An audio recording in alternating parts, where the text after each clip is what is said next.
आप कुछ कहिए जिससे मन को शांति मिले। बोले हाँ, एक बात हमने कही थी, गुरु अपनाना बहुत जरूरी है, लेकिन गुरु अपनाने के बाद आपके अंतर में अगर गलत भाव गुरु के लिए बन गए तो आप समझ लीजिए फिर आपका काम होने वाला नहीं। ऐसा कैसे? अब महात्मा जी ने उनको सुनाया। देवऋषि नारद जी जहां जहां जाते थे वहां वहां उनका बहुत सम्मान होता था। तो जान रहे थे पूरा संसार हमें मान देता है। एक रोज बैकुंठ पहुंचे, बड़े आव आदर के साथ उनको लिया गया, महात्मा थे। और जब उठकर चलने लगे तो भगवान श्री हरि ने लक्ष्मी जी से कहा, देवी जी यहां नारद जी बैठे रहे हैं, थोड़ा गऊ के गोबर से इस जगह को लीप दीजिए। और नारद जी को सुना के कहा, यहां ये बैठे रहे हैं, थोड़ा गऊ का गोबर लाके इसको लीप दीजिए, कामधेनु के गोबर से इसको लीप दीजिए। नारद जी अभी जा नहीं पाए थे, पलट कर देखने लगे ये क्या हो रहा है। चलकर गए, माता हमारे बैठने से क्या स्थान दूषित हो गया? बोले हमको नहीं मालूम, अपने भगवान जी से पूछ लीजिए। तुम उनके भक्त हो, उनसे पूछो, हम तो उनके आदेश का पालन कर रहे हैं। उन्होंने कहा इसको पवित्र कर दीजिए तो हम उस स्थान को पवित्र करते हैं। हो सकता है तुम्हारे बैठने से अपवित्र हो गया हो। पहुंचे, भगवान हमसे ऐसी क्या गलती हो गई? ये तो हमारा अपमान है कि हम जहां बैठकर उठ जाएं उस जगह को पवित्र करवाया जाए। इसका मतलब हम कहीं जाते हैं वो जगह दूषित हो जाती है, पवित्र हो जाती है। बोले हाँ, इसमें क्या, इसमें परेशानी क्या हुई तुमको? अरे तुम्हारा तो आदर किया गया, लेकिन तुम जब उठकर जाने लगे तो जितनी देर तुम वहां बैठे रहे, तुम्हारी दूषितता से तुम्हारे अंदर की जो चीज थी वो वहां लग गई, तो उसको पवित्र करना पड़ेगा। महाराज हम में ऐसी क्या बुराई है? बोले नहीं, बुराई नहीं है तुम में, लेकिन अभी तुम अधूरे हो। यहां तक जब पूरा आता है, जब समर्पित आता है तो जगह पावन हो जाती है। तुम अभी अधूरे हो। हम अधूरे कैसे? बोले अभी तुमने किसी को गुरु बनाया नहीं, तुमने अपने आप को किसी को समर्पित नहीं किया है, किसी पर अंतर से आकर्षित नहीं हुए हो, किसी के आकर्षण पर आप निछावर नहीं हुए हो, इसलिए अभी अधूरे हो। और जब तक आप पूरे नहीं हो जाते तो आपको दिखाते नहीं है। जहां जहां जाते हो लोग जो जानते हैं वो ऐसा ही व्यवहार करते हैं, तुम्हारे जाने के बाद उस जगह को पावन बनाते हैं, पवित्र करते हैं। बोले महाराज हम में इतनी कमियां हैं? बोले हाँ, आज तुमने देख लिया तो अच्छी बात है। तो तब तक लक्ष्मी जी ने उस जगह को पवित्र कर दिया। घुटनों के बल बैठकर बोले महाराज इसका मतलब है हम जहां जहां जाते होंगे हमारे साथ यही व्यवहार होता होगा। मतलब लोगों के अंतर मन में हमारे लिए बढ़िया भाव नहीं है, और गुरु अपना लिया तो लोगों के अंतर मन में अच्छे भाव पैदा होंगे। तो हुजूर हमको ये और बता दीजिए, ये गुरु मिलेंगे कहाँ मिलेंगे? बोले खोजो भाई, ये तो खोज भी इनका काम है, उसको खोज लीजिए। बोले महाराज अगर खोज ही लेते तो अब तक हम ये खोज पूरी कर चुके होते। उन्होंने कहा देखो बता तो हम सकते हैं, लेकिन ध्यान रहे गुरु को अपनाने के बाद उनके प्रति जरा से भी मन में भाव गलत पैदा हुए तो समझ लीजिए फिर तुम्हारा तरन तारण होने वाला फिर कुछ नहीं हो सकता। अभी तो हो सकता है, गुरु बनाने से पहले तो कहीं ना कहीं पहुंच सकते हो, लेकिन गुरु बनाने के बाद भाव गलत हो गए तो फिर कहीं के भी नहीं रहोगे। इसलिए पहले सत्संग सुनो खूब जम के और भाव को निर्मल करो और समझो ये काम जरूरी क्यों होता है, तब भाव निर्मल होगा तो उस चीज को अपना लेगा। इसलिए कह रहे हैं। बोले महाराज अब कहाँ सत्संग सुने, आप हमको ये बता दीजिए। गुरु मिल जाएंगे तो सत्संग सुनाकर भाव निर्मल कर लेंगे, इसलिए पहले आप गुरु से मिला दीजिए। उन्होंने कहा ठीक है हम पता बता देते हैं, आप चले जाओ वहां गंगा नदी के किनारे। जब आप सुबह सुबह पहुंचोगे तो जो भी आपको मिल जाए आप उसको गुरु रूप में अपना लीजिए। गंगा नदी के किनारे सुबह सुबह जब आप पहुंचोगे तो जो भी आपके सामने आ जाए उसे आप गुरु रूप में अपना लेना, वो तुम्हारा काम हो जाएगा। अब इन्हें चैन कहां, भगवान का आदेश है वहां जाएंगे तब तो मिलेंगे। ये रात में ही चल पड़े और सुबह ही सुबह जब गंगा के तट पर उतरे तो इन्होंने देखा एक धीवर गंगा के अंदर से कांवड़ जल भरकर निकला, और जैसे ही वो सामने आया आदेश किया था भगवान ने जो मिल जाए उसको गुरु रूप में अपना लेना। तो पहले तो मन गड़बड़ हुआ।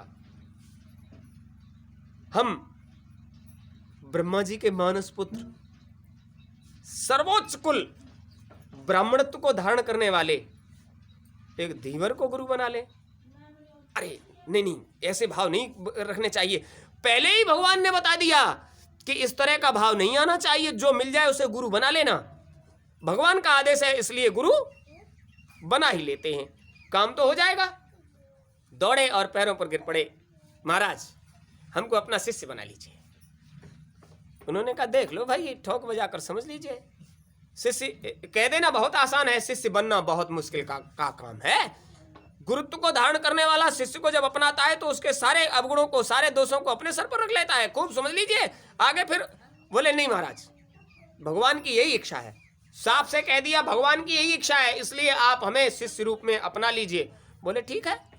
कांवड़ रख दी, गंगा जी के अंदर ले गए, हाथ में जल लिया, संकल्प करके कहा आज से आप हमें गुरु रूप में स्वीकार कर लीजिए और हम शिष्य रूप में आपको स्वीकार कर लेते हैं। जो हम कहें उसको करते रहना। बड़ी अच्छी बात। निकल आए, उन्होंने कांवड़ उठाई और चले गए, उनसे कुछ भी नहीं कहा।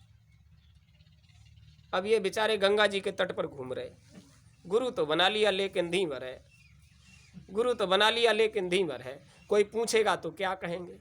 अब वहां चक्कर काट रहे, गुरु तो बना लिया लेकिन धीवर है, कोई पूछेगा तो क्या कहेंगे, तुम्हारे गुरु कौन है। अब ये बात ऐसे तो सुलझने वाली है नहीं। अब भगवान से जाकर बता और देते हैं। ये तो मामला बन तो गया लेकिन बहुत गड़बड़ बना। हम ब्राह्मण, ये धीवर, अब किसी से कहने के नहीं रहे, और ये चर्चा तो कहीं आई तो हम फिर क्या करेंगे। मन बहुत खराब, और चल पड़े। सीधे बैकुंठ पहुंचे, सीधे पहुंचे बैकुंठ,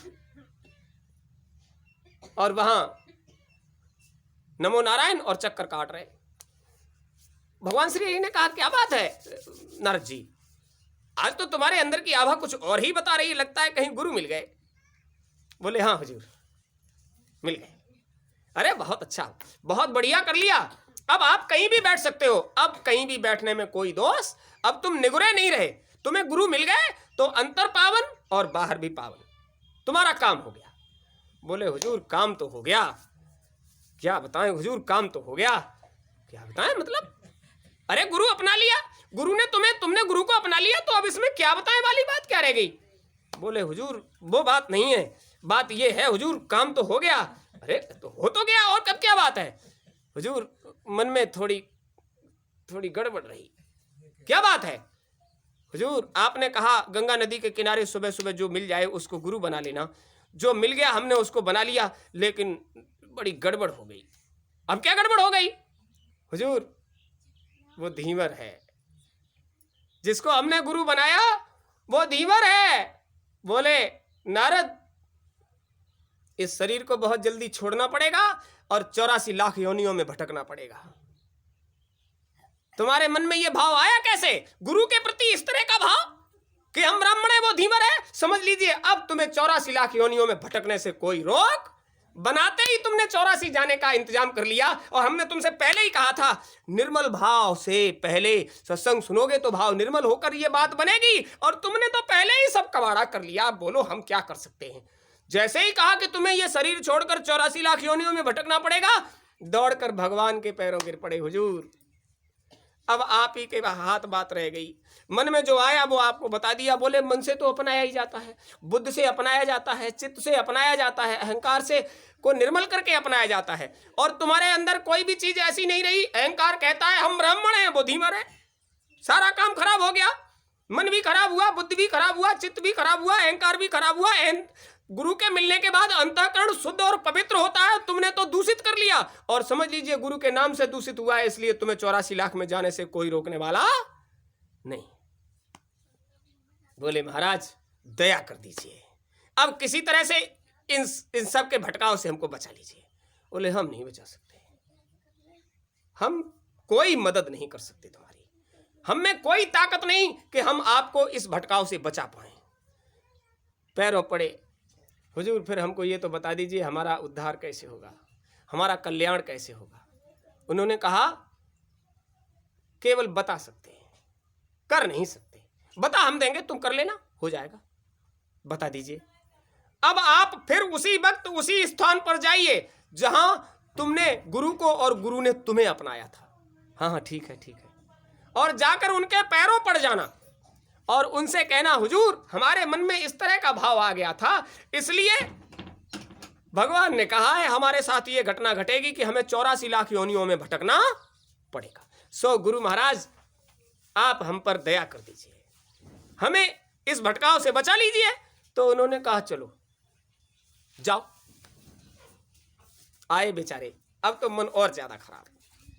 और जैसे ही वहां नदी के किनारे उतरे और वही उपक्रम वो कांवड़ कंधे पर रखकर गंगा जी के अंदर से निकले और सामने देखकर बोले, अरे क्या बात है, तुम्हारा मन तो बहुत खराब लग रहा है। अरे तुम अंदर से बड़े व्याकुल हो, अरे क्या परेशानी है, कांवड़ को रख दिया, दौड़े बाहों में भर लिया। अरे मेरे बेटा बोलो क्या तकलीफ है। बोले हुजूर तकलीफ इतनी बड़ी है जिसका भगवान के पास भी कोई इंतजाम। अरे भगवान के पास इंतजाम नहीं, हमें बताओ क्या मदद कर सकते हैं तुम्हारी हम। बोले हुजूर मदद क्या, अब हमें आपको गुरु अपना लेने के बाद 84 लाख योनियों में भटकने से कोई नहीं रोक सकता। उस कांवड़ रखने वाले धीवर ने कहा, हमारे होते हुए हमारे शिष्य को कोई 84 में भटका दे, इतनी हिम्मत किसमें कि हमारे शिष्य को 84 में भटका दे। बोलो क्या बात है, पूरी बात बताओ हमको। पूरी बात बताई। हम नारद हैं, भगवान के दरबार में जब गए तो उन्होंने कहा तुमने गुरु को नहीं अपनाया है, इसलिए अशुद्ध अपवित्र हो जाता है वो स्थान जहां से होकर तुम निकलते हो। जल्दबाजी में हमने ये कहा आप बता दीजिए, तो उन्होंने बता दिया। और बता देने के बाद जब उन्होंने ये कहा कि तुम जाओ ऐसे ऐसे अपना लेना, तो हमने आपको अपना लिया, किंतु आपकी जाति व्यवस्था को देखकर हमारा मन खराब हो गया, बुद्धि खराब हो गई, चित्त खराब हो गया, अहंकार दूषित हो गया। और हुजूर ये बात लेकर हम भगवान के पास तक गए और उन्होंने कहा तुमने ऐसे विचार गुरु के लिए बना लिए, अब तुम्हें 84 लाख जाने से कोई नहीं रोक सकता। गुरु ने कहा बिल्कुल सही बात है, अगर गुरु के प्रति आपके भाव गलत बन गए तो तुम्हें 84 लाख योनियों में जाने से कोई रोकने वाला। पैरों पर गिर पड़े, हुजूर आपके होते, अभी तो आप कह रहे थे हमारे होते हमारे शिष्य को। बोले हाँ ये हम कह रहे थे, ये हम कह रहे थे, तो ये बिल्कुल गलत नहीं कह रहे थे। आप एक काम करो, आप चिंता मत करो, अभी चुटकी में 84 निपटवा दूंगा, अभी चुटकी में 84 निपटवा दूंगा, तुम्हें चिंता करने की कोई आवश्यकता नहीं है। बहुत प्रसन्न हुए, हुजूर निपटवा दीजिए, अभी अभी अभी हटो, पीछे पीछे हटाया, उंगली के इशारे से उस रेती में 84 खाने बनाई। बोले ये 84 खाने बन गए, हाँ तुम इसमें लोट लगा दो। नारद जी से कहा लोटो इसमें। नारद जी लुढ़क कर इधर से उधर जाए, उधर से इधर आए, इधर से उधर आए, अरे बिल्कुल कट जाए, झंझट समस्या खत्म हो जाए। अब लौट रहे थे और गुरु कह रहे थे ठहरो ठहरो, अरे अब रुक जाओ, अरे कट गया, अरे निपट गया, अब तो रुक जाओ। बोले हुजूर बिल्कुल भी नहीं रहना चाहिए, हम किसी भी योनि में जाने को राजी नहीं। बोले बिल्कुल भी नहीं रहा भाई, कतई नहीं रहा, उठो। उठे, फिर कहा जाओ अब भगवान से पूछो इस समस्या का समाधान हुआ या नहीं हुआ। बैकुंठ पहुंचे, बाहर से ही श्रीमन नारायण का जाप करते हुए बहुत तेजी से, बड़ी प्रसन्नता से, क्योंकि अब 84 कट गई। वहां पहुंचे, देखा जहां भगवान का आसन था वहां वही धीवर जी महाराज तकिया लगाए लेटे। आवाज लगाई, अरे भगवान जी कहां गए? अरे गुरु महाराज आप यहां लेटे हो। बोले हमने सोचा हमारा शिष्य आ रहा है तो हम उसको दरबार में मिले, इसलिए हम तुम्हारे आने से पहले ही विराजमान हैं। बार बार आंखें मलते हैं और गौर से देखते हैं, कभी धीवर दिखाई देता है तो कभी श्रीहरि, कभी धीवर दिखाई देता है तो कभी श्रीहरि। बोले हुजूर इस माया को समेट लीजिए। बोले ये माया नहीं है, ये माया नहीं है, तुम्हारे अंतर मन में बुद्धि में चित्त में अहंकार में शुद्धता पवित्रता के साथ गुरुत्व को पैदा करने के लिए ये हमें सब कुछ करना पड़ा। संसार में मनुष्य शरीर में जब गुरुत्व उतर आता है तो सामने पहुंचने वाले को अपने आप ही श्रद्धा विश्वास और प्रेम के साथ आकर्षित कर लेता है, और वही आकर्षित कर सकता है जिसमें पावर होती है, जिसमें शक्ति होती है, जिसमें क्षमता होती है। इसलिए संसार में गए थे तुम, तो हमें वो बनकर ये सब आपका ये कटवाना था, इसलिए ये सब कर दिया। अब आपका मन कैसा है? पैरों पड़ गए हुजूर, ये सब आप ही की लीला थी। बोले हमारी नहीं, ये सब तुम्हारी लीला थी और तुम्हारे लिए करनी पड़ी। तो आप समझ लीजिए, वर्ष का अंतिम दिन गुरु के लिए हमेशा इतने निर्मल भाव, संसार में कोई भी चीज कितनी भी बड़ी शख्सियत हो, गुरु के आगे सब मिट्टी है। और जिसको एक बार अपना लिया है, समझ लीजिए उनमें वो सामर्थ्य है जो भगवान में भी नहीं है। एक बार भगवान भोलेनाथ के यहाँ बालक रूप में काकभूषण जी लोमस ऋषि के दरबार में रहा करते थे। वो पहले महात्मा थे। काकभूषण जी का मामला था कि वो जिस गुरु के पास रहते थे वो बड़े सज्जन